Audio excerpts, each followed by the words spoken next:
Alright guys, welcome to my house tour part 6, the master closet. And look how messy it is. Let's turn this into something beautiful. We started by clearing everything off the floor. Don't judge us too harshly. This closet was such a mess because we had just made over the guest room and everything extra from the guest room went in here. And now it's all going back into the guest room, making it kind of unusable. Right here I'm taking out all the MDF flooring and the baseboards and the door trim.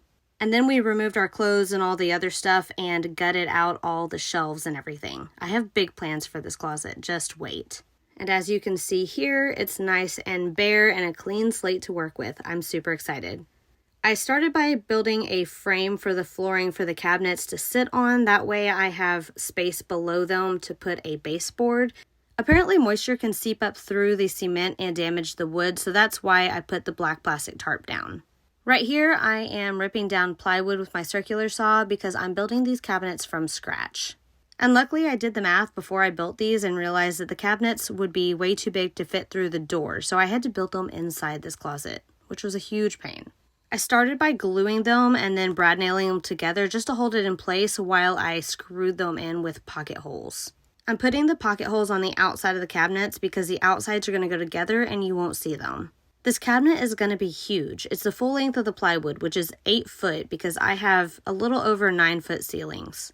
I'm going to have to build 6 of these suckers. I wanted them to have a backing so that way they'd stay nice and square. So I put these 1x3s at the top, bottom, and middle so that way I could set this brown board on it and it would help hold it square. This is actually the second cabinet I built because the first one is on the right there. It's a full 8 foot, and as you can see, the ceiling slopes down to about 7 foot. So right here I have 3 made and I have 3 more left to go. Building the cabinets is a super tedious process, so I took a break and started building the wall. Yes, you heard me right, I am building a wall in the back of my closet. Wait till you see what it's going to be. Luckily I didn't secure that wall yet because this thing was heavy and I couldn't get it up with it there. I'm telling you, it took me forever to build those cabinets because I got a little bit burnt out doing it. Right here I'm adding wooden beadboard to the back of it because I wanted it stained on the back. I'm just brad nailing it into those 1x3s I added before.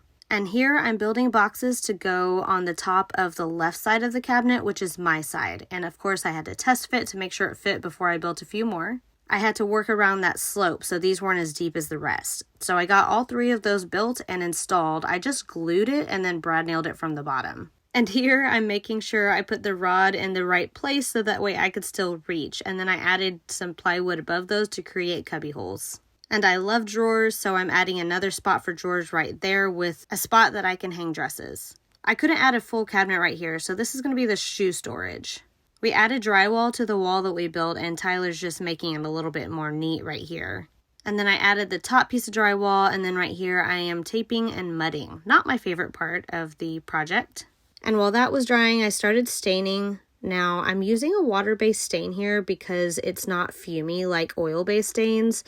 But I hate working with it. I had to take a break and start the face frame because I was so sick of staining with this stuff. The water-based stain doesn't spread as well as oil-based stain, and it dries out really fast. And I'm putting this piece of cardboard up right here so that way I can spray texture. I also hate spray texture. I'm not very good at it. I have no idea what I'm doing. Once that texture was dry, I primed and painted it, but you can see right here that tape that I did bubbled up. I ended up taking it off and using a better material. You can see right here that spot is still drying, and we did wallpaper on the ceiling, which was a pain. Luckily, I had my husband to help. He was not super excited about wallpapering, but he was excited for this closet to be done, so he also hung my chandelier for me, which, yes, I have a chandelier in the closet because it's beautiful. My daughter thinks I'm crazy for that. And again, some more staining. Now, I added this wooden crown molding here, and it, brought the whole space together. And now to address this big hole in the wall. I framed the inside out with prime pine, and then I used 1/4-inch poplar for framing the outside. A few years ago, my neighbor gave me this huge mirror that was just plain, and I was going to frame it out and sell it, but turns out it's perfect for this project. I built a large frame out of primed pine, and you can see I routed it out so that way the mirror would sit inside of it and be flush on the back, so that way I could put this piece of plywood on, and this is going to be a door, so it's got to be really strong. We glued the plywood backing on with construction adhesive, and then we added this very large piano hinge. And I ended up adding those screws all around it so that way it was for sure stable and wouldn't move.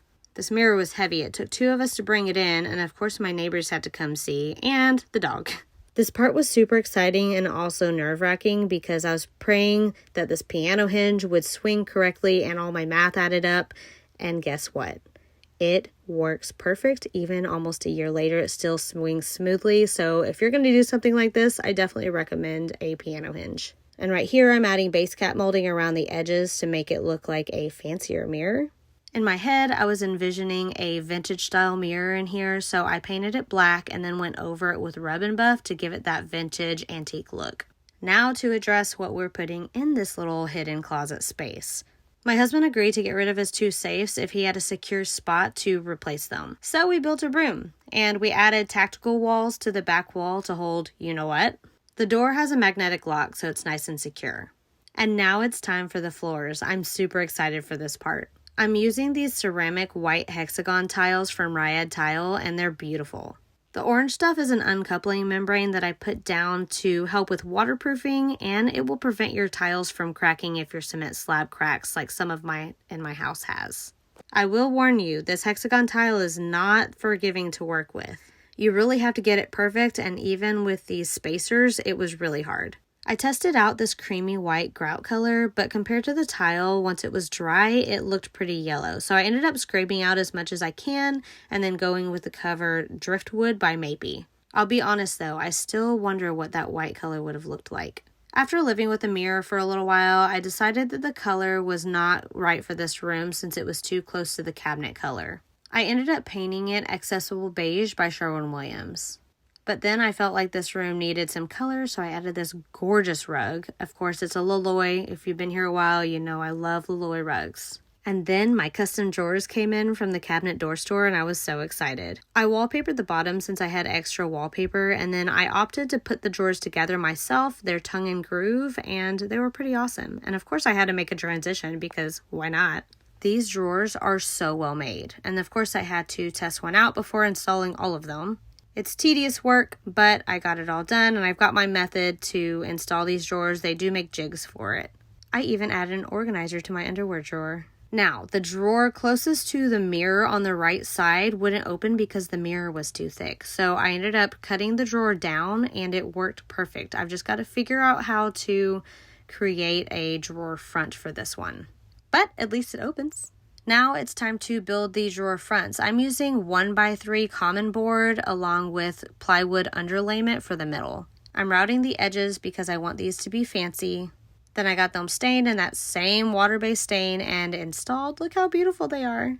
And I decided to put this one on with magnets. That way you can just take the drawer front off and then open it and get to whatever you need. It actually works out perfect, especially for it being a drawer that we don't use that often. I got to collaborate with Masonite on this one, and we got a new solid core door from them, and it was freaking gorgeous. We installed the door and the frame ourselves, which ended up being a lot more challenging than I thought. We had to use a lot of shims.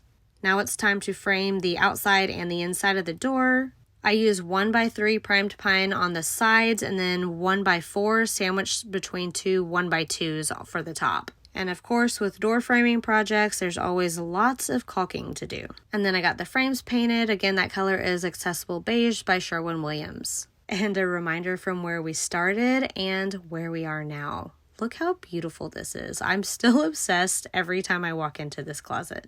The left side of the closet with all the drawers are mine. I actually got rid of our dresser in our bedroom that was mine, and now we only have one for my husband. And the right side with the tall hanging space is his because he's 6'4". I'm only 4'11". So I definitely need a step stool to reach anything up there. What do you think? Do you think this is a project that you could take on, or would you leave this to the professionals?